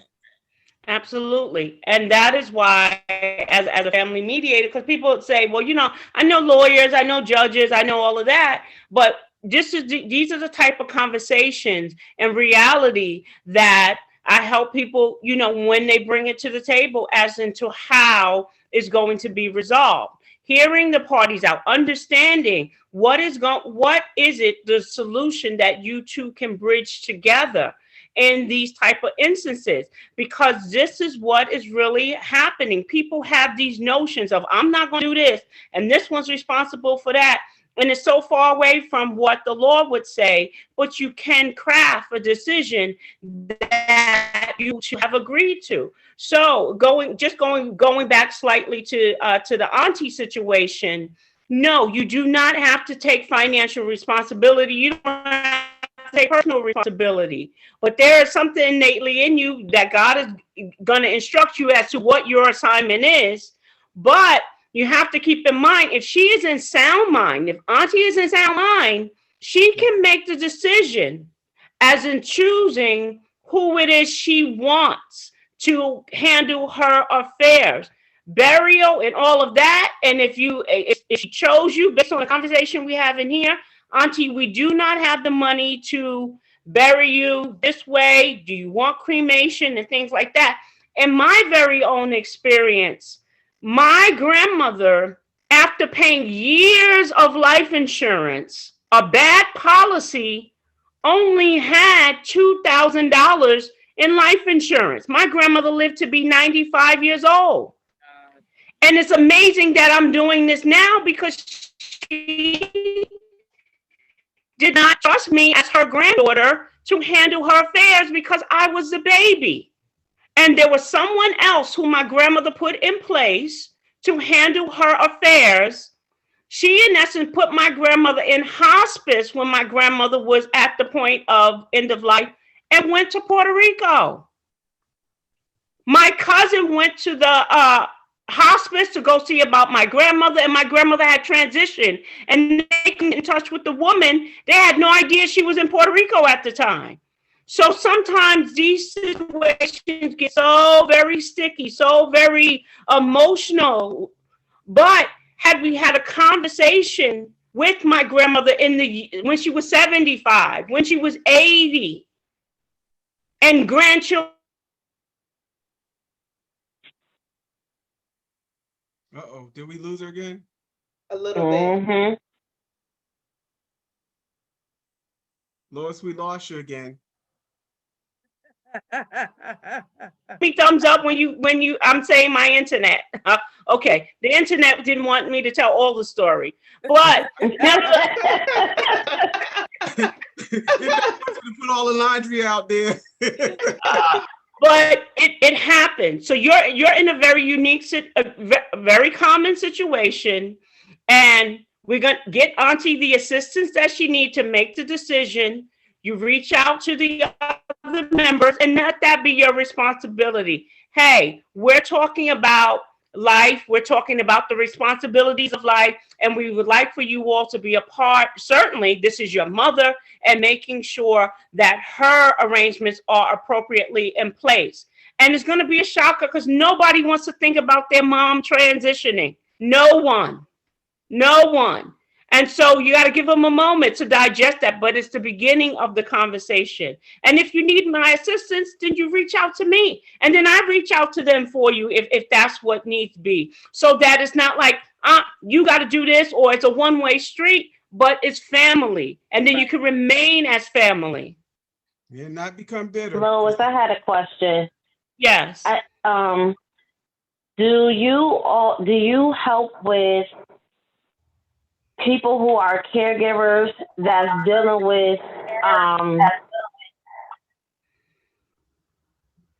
do you help with people that are caregivers dealing with difficult people that they have to care for? Ooh, Jesus. Yes, because people are people. Come on, give me that wisdom, because Auntie be working my nerves. And I'm not going to lie, I'm going to tell the truth. Like, sometimes I really ignore her calls because I just can't. Like, I can't today, I can't tomorrow, I can't all the way till next Monday. I just need a break because I feel like I don't mind. I don't look at the fact that she's not my blood or anything like that. Like, I care about her just because I care about her. Bottom line, it doesn't matter about blood.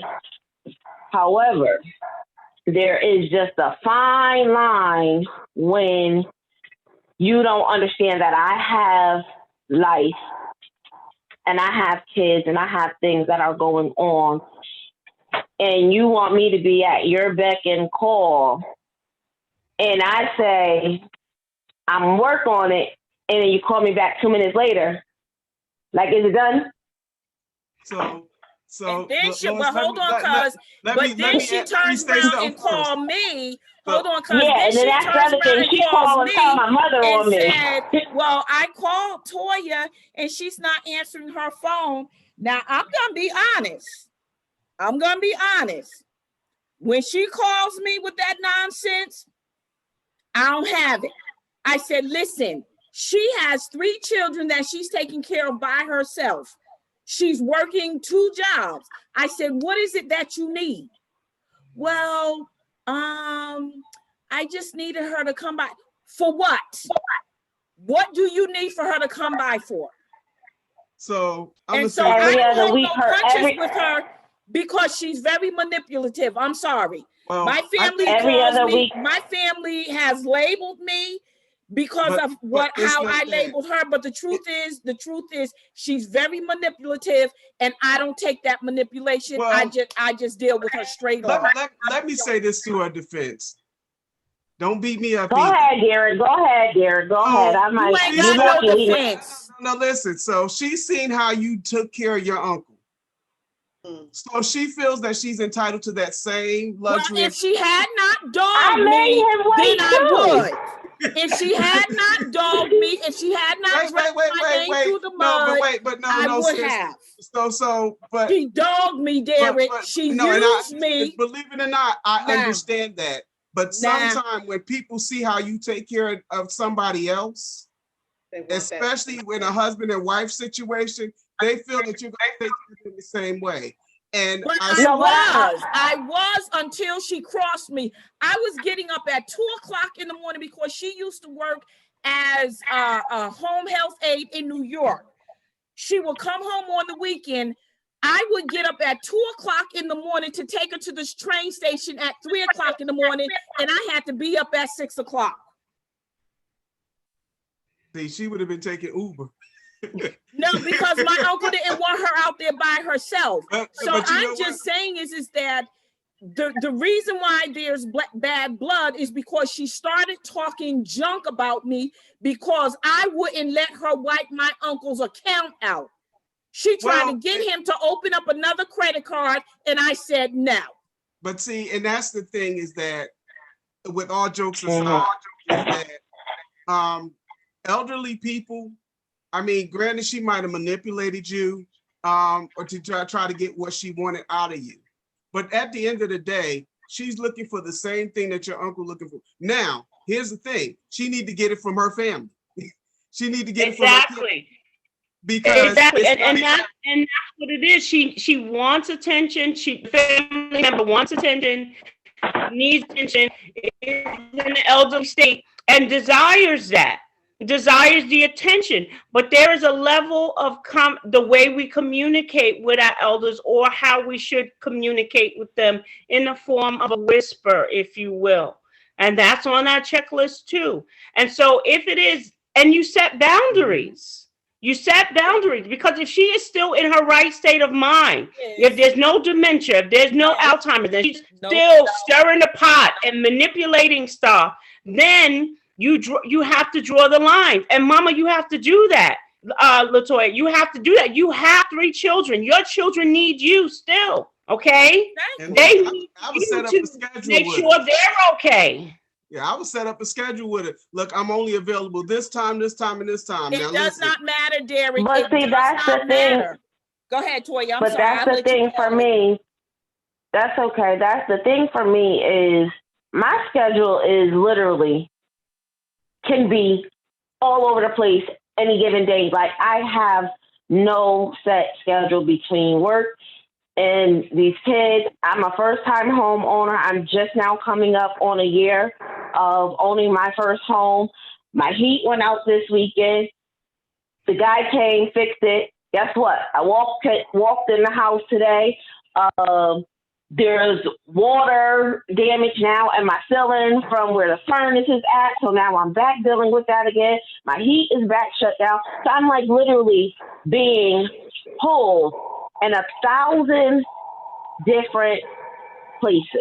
So what I recommend, and she doesn't respect the boundaries that I set. Even when I say I can't do it here, but I can do it here, she doesn't respect it. And I heard Lois say about how to talk to our elders, and I can't whisper, Lois.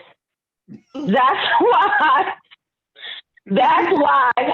I just will ignore her phone calls until I am in a place where I can speak to her in a tone of voice that is respectful. But to Toya's credit, Toya does actually handle her delicately. She really does. No, and I can tell just by what she said. Although right now I'm coming off kind of rough, sometimes I have to get that way with her when I know she's being manipulative, to let her know, I know you're being manipulative. But I do, there are times when I'm soft-spoken with her, when I'll call, I say, hey, I'm just checking in on you, because I did make a promise to my uncle. Y'all doing too much. He told me before he drew his last breath, he said, I want you to take care of her. So I do, but I'm not going to be manipulated. Y'all doing too much. Contact them, churn. At the end of the day, I'm gonna say it like this: that's still their mother. If they put her in a nursing home or whatever they decide to do, that's on them. Because at the end of the day, y'all don't have to do it. Y'all do it because out of the kindness of your heart and you love her. But at the end of the day, I did it because I promised me and my uncle had made a vow that when he was gone, I would look after her, and I do. But again, she tries to take while her kids doing the job. You can look after her while her kids are doing the job. At the end of the day, a lot of times people make All you right, make get out. commitment You're that trying to have your camera time. you really can't do. And so I say that to say this: contact her kids and tell them, don't ask them, they need to be more responsible for taking care of their mother. When my uncle was alive, I did it because it helped them. But now he's gone. I need you to step up to the plate to help her. Don't And put, maybe you can't say it. You can't say it. And so the third party not neutral, that's because what I I was can tell saying. you from my own experience, when the woman called me about my grandmother, I thought her tone was the worst. Like, how dare she say such and such to me? But the reality is that I loved my grandmother world without end. And I would have wanted to be the person responsible for her in every stretch of the imagination. And so had I not been so angry at the woman's tone and heard it in a different way, I would have did all that I could to make sure I could make decisions and be a better caregiver for my grandmother. I absolutely loved her. Why was someone else's name on there? And so if it is that the perception is that the Jordans already gonna do such and such, remove yourself for a moment. Let the approach be made differently. Give them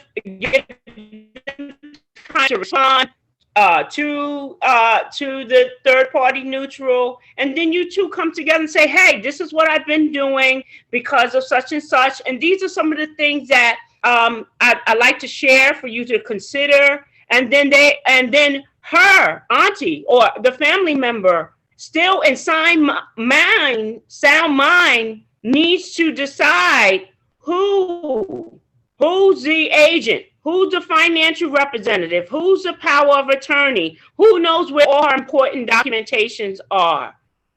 And then you can just fall away just as natural and be in peace. And your daughter doesn't have to be overtaxed with this responsibility. Focus on her son. Focus on you all building your relationship stronger. And you know that the other family member is taken care of. But this is not the usual conversation. The usual conversation is they don't care. We're not going to reach out to them. Well, we're going to reach out to them. We're going to have auntie know what the boundaries are. Whether they respond or don't respond, this is what the boundaries are going to be, because this is what we're able to do. And honestly, COVID is the right time to have that conversation. Absolutely. With COVID going on, we don't know if Toya's going to be here today or tomorrow. We don't know if Nadella's going to be here today or tomorrow. But in the case that both of y'all are not here, who's going to take care of her?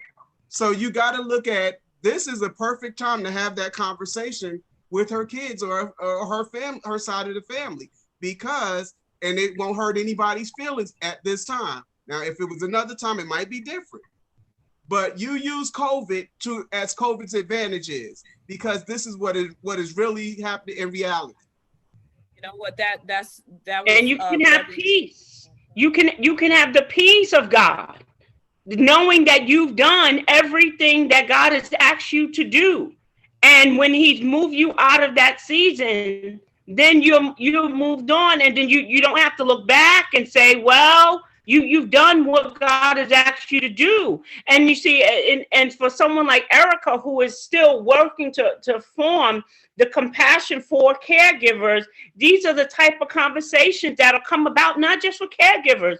This is an individual family here, individual and family together, that we have these conversations, because I'm just as concerned about Toya and her being able to, she's homeowner, 3 kids, 2 jobs.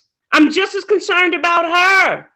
And what happens if she's out of place and her 3 babies? So just like we're concerned about the elder who has lived her life, worked wherever she worked, and now she's at the ending stages of life, that's important, but it all matters. It's a family matter. And that's how we have to look at it. And that's what when we have you all are actually having, if quote unquote, this. Uh-oh.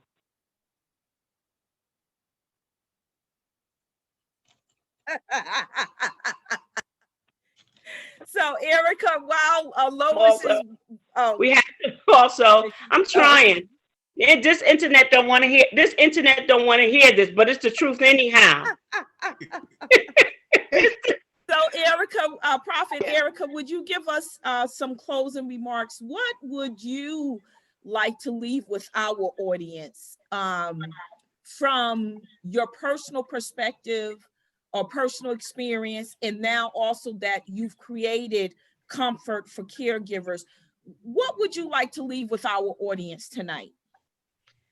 I think the main thing I'd like to leave with the audience is that we must learn how to love one another again.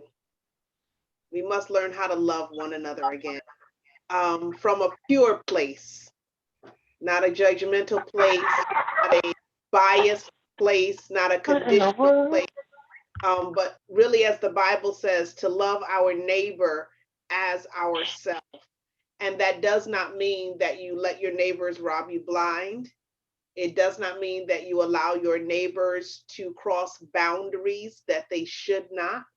It does not mean that you allow your neighbors to take advantage of you, but that we begin to have discussions and dialogues and platforms that will bring understanding and education to the need of families to have viable resources in place within the infrastructure of the family, as well as the broader or larger community, that will provide resources for caregivers as well as those receiving the care during their time of need. Another thing I would like to say, if I might, Toya, may I speak to you? Sure. Okay, thank you. I really pray for you, literally, that the burden of false obligations be removed from you. Because many times we commit ourselves to things in the heat of the moment or because of an emotional bond. Um, in that moment, we feel it, we want to do it, our heart is there. But the reality of it is that it's not something we were ever supposed to take on. And so, my prayer for you would be that as the Lord has blessed you with this home and blessed you, with the resources to take care of your family, that you would be able to take care of yourself and practice self care in the same manner that you have given so unselfishly to your uncle and your aunt. And I believe you to be a person, if you can help somebody, you will. I've never met you, but I just sense that about you. You would give somebody the shirt off your back. If they really needed it and you could do it, you would do it. I pray that you don't follow my footsteps and start learning self-care at 52 instead of your age now. You got a big jump on me. Use that time wisely. Don't count it robbery to see yourself, like Lois said earlier, as valuable. And that means, babe, you got to preserve yourself because your children need you and you need you. They are your first responsibilities beyond anyone else outside of your extended family. They are.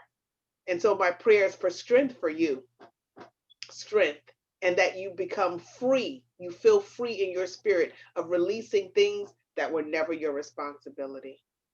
That's something I wanted to share with you. Lois, I definitely would love to connect with you. I'm looking forward to participating in your group on tomorrow. I'm going to get the information from, if that's okay, the comments. I would love to be a part of that. And Nodella and Derek, thank you so much again for allowing me to be a part of this and for sharing a comfort for caregivers with your audience. Thank you so much. Well, we are so glad that you was able to be available again. As I know that you're a busy woman. But I think a lot of people, it means so much more to people when they can relate, when they have someone who can relate to what it is that they're experiencing. And so this is why, you know, we get the people that we get to come on the talk show. We don't want just anybody up here and they're far removed from understanding what that person is going through. Mhm. And just even as you know, talk to my daughter, the compassion that's in your voice, you know, that's what people need. And like I said, I can't, and my daughter knows I can be compassionate, but at my age now, I ain't letting nobody run over me. And you can say, well, you ain't godly. Then you know what? I just won't be godly. But never once did I see in the word of God where Jesus allowed the people to run over him. Now you can say all manner of what you want about me, but I'm not going to allow you to take advantage of me. And that's where I had to take a stand. And like I said, I do call and check on her for no, you know, I'll just say, hey, I'm just calling to check on you, see what's going on. But when she start doing that manipulation, that's when I lock my knees and I'm like, no, you're not gonna do this. Nope, nope. And my daughter did get on me. She was like, Mom. I can't call and check on her. Because calling and checking on her will trigger her to start calling me 3, 4, 5 times a week. And that's how I feel. And then I feel guilty a little bit because I'm not as responsive. Like, I don't, like Prophet Erica said, I don't want to feel obligated. It's not my job. I want to help you of my own free will and not feel like I'm being forced to. So like you going up in there grudgingly. Yes. That's where I think that's where healthy boundaries come in place. And also, again, you know, those dealing with false burdens and false obligations. And honestly, Toya, it's something you're going to have to retrain yourself, you know, and I'm definitely going to be praying with and for you because just, you know, hearing you tonight, it just reminds me of myself 20 years ago, 25 years ago. And it has taken me that long, you know, and a situation where my husband is concerned, where I have to preserve myself. I have to make some really hard decisions. I have to make hard choices now between family members, you know, and my husband. I have to balance things. I cannot be all things to all people. I can't do it. I'm not, you know, I can't, I don't have the physical capability of doing that. So, but in the same token is that self-care is very important. Yes, it is. It took me while in the military to learn about doing self-care because even if that means you taking a walk out in the wilderness by yourself, you need time to refresh yourself because you're not good for anybody else if you're not refreshed. You are and if that means you got to take a vacation by yourself, then you do that. But self-care is very important to lifestyle because that's the balancing point of everything else that's going on, self-care. So everyone, we are beyond our time, but it's not in vain. Please make sure that you look in the comments. I actually pinned Lois's information at the top of the page. In the event, if you still can't find it because of various comments or whatever, please reach out to me through Messenger and I will provide you with Lois's contact information. Let us not wait until something happens to force us to make decisions that we can make in a non-stressful environment. Because how many of us can admit when something happens unexpectedly, you feel under duress, you feeling stressed, and in those situations, you're not thinking as clearly as if you take the time, as Lois so kindly stressed, that we can make better decisions without having that pressure because you don't know when that person is going to leave here. So now you're on this time clock that you don't know when it's going to run out. So as much as we know at this point, we have time to make the preparation, Lord, give us the time to make the preparation and get our house in order. And I believe a lot of times he do let us know in advance. We just have the tendency, unfortunately, of ignoring it when he's telling us to get our house in order. And we're like, oh, I'll get to it. You know, I got to get back to doing whatever. And then before you know it, bam, it's on you.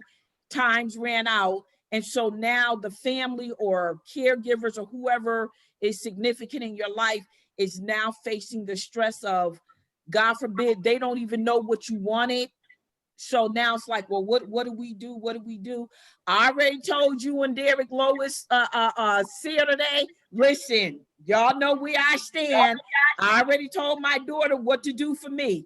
Don't be wasting my hard-earned money trying to have no funeral for a bunch of people who didn't really care for me. And you definitely ain't having a repast party and I can't be there. And I'm paying for it. No, Sister Erica, Prophet Erica. I said, y'all ain't doing no repast on my dime. Listen, No. don't throw that money in the ground, because again, you're gonna need that same money that you put in the ground.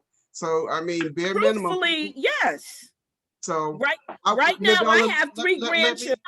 Let me I break would it rather for my daughter to take my hard-earned money to possibly pay off her house, or you know, to do something for the children. You know, don't spend it on me. I'm already gone. My daughter does love on me. I will say this publicly as we close out. My daughter does love on me. I know my daughter loves me. I don't want her to take my hard-earned money and spend it on me. And again, I don't get to enjoy it. No, make better use of my hard-earned money. Make better use of my hard-earned money. I'm saying this publicly. So y'all make sure my daughter do right by me by making sure that she spend that money wisely. We're gonna give Lois. Don't worry, I got you. We're gonna give Lois the last word, but yes. just a public announcement. Netta just texted me, Cicely Tyson has passed. She did. They just did an interview on her. So let's pray for her family. Yeah. That I mean, she has lived her life. She left a nice legacy. Yeah, she was 96. They just did an interview. Today's Thursday, either on Monday or Tuesday. And I'm going to be honest, and I'm not trying to get no credit. I actually saw in the interview, I saw it on her. But I was saying, well, maybe not. But she is 96. But I humbly say, I actually did see it on her. Now, I ain't going to say the Spirit told me when, but I did see it on her. And at 96, listen, you cannot complain. She had an amazing life. She did. And they went through her coming up through the generations, of her playing the particular roles that she played. She said, listen, I chose the roles that I played. So she definitely set a precedence for her. And thanks for sharing that, cuz. So Lois, yes, we're going to give you last remarks. And then we are all going to enjoy the rest of our evening.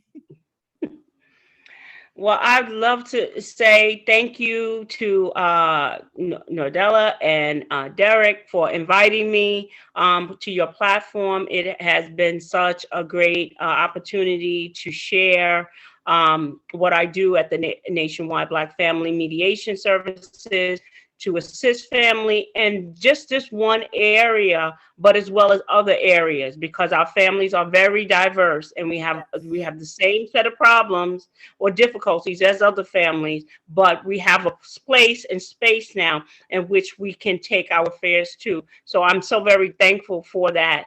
And I did see that Cicely Tyson transition.